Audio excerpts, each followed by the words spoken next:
तो देखिए, सवाल है हम लोग का प्रश्न संख्या 4। किसी संख्या के प्रत्येक पहिए का व्यास जो है 80 सेंटीमीटर है।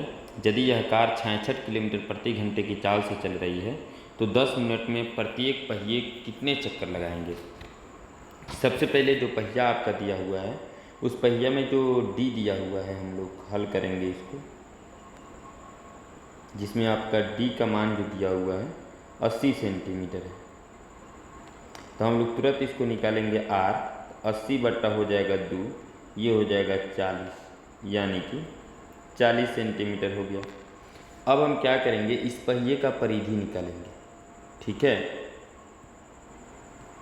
पहिए की परिधि, क्योंकि पहिया वृत्ताकार होता है तो परिधि बराबर सूत्र हो जाएगा 2 पाई और कितना हो जाएगा आर।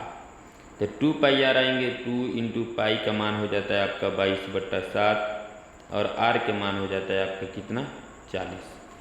तो हम जैसे ही इसमें मल्टीप्लाई करेंगे 22 दूनी 44 और 4 से जल्द से ही मल्टीप्लाई करेंगे, 4 चौके 16 या 1 1760 बट्टा हो जाता है 7 सेंटीमीटर।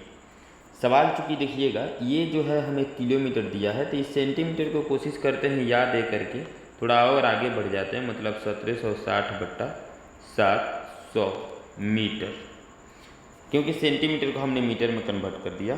अब हम आगे की तरफ आते हैं। आगे की तरफ जो आपका चाल दिया हुआ है, चाल आपका है 66 किलोमीटर प्रति घंटा। को किलोमीटर 66 किलोमीटर प्रति घंटा।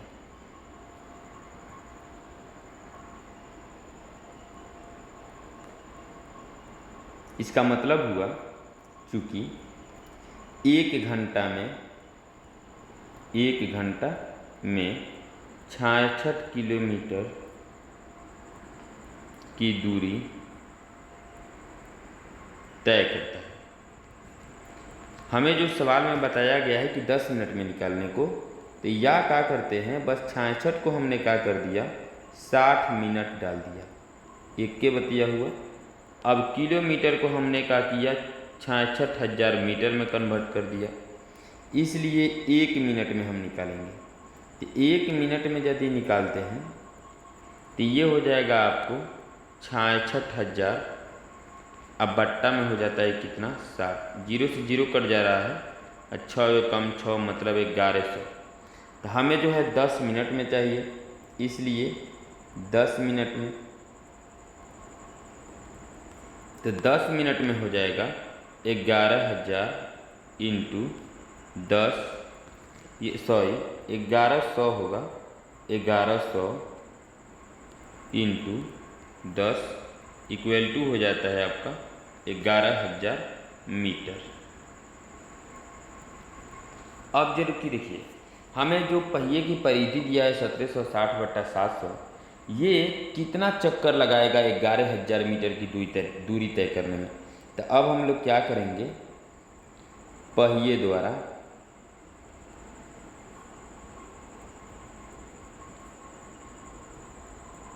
लगा चक्कर बराबर लिखेंगे 10 मिनट में तय की गई दूरी बट्टा पहिए की परिधि,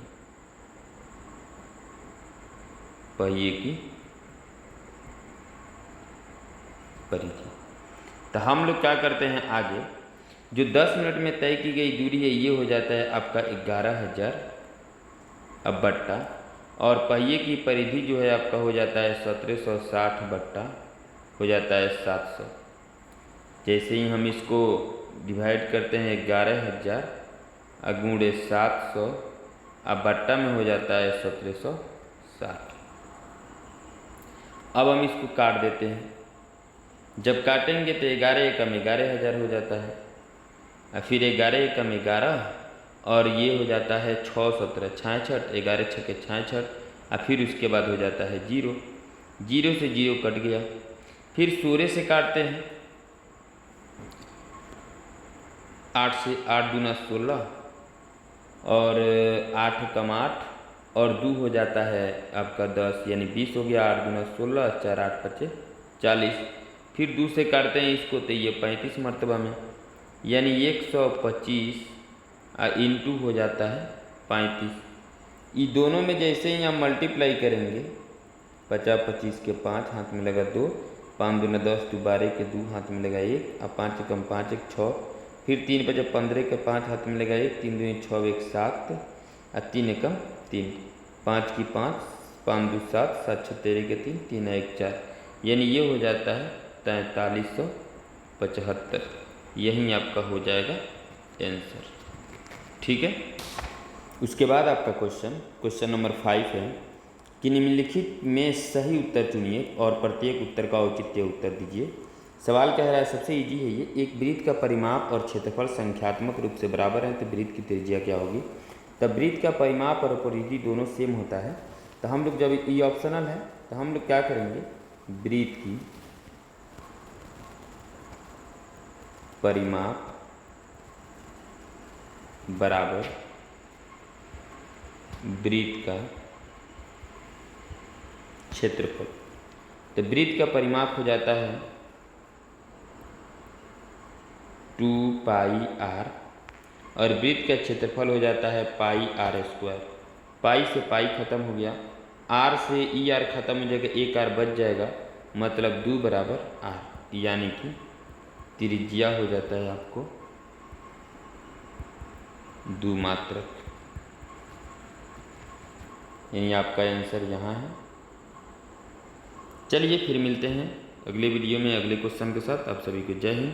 चैनल को सब्सक्राइब जरूर कर दीजिए और शेयर कर दीजिए अपने दोस्तों के बीच।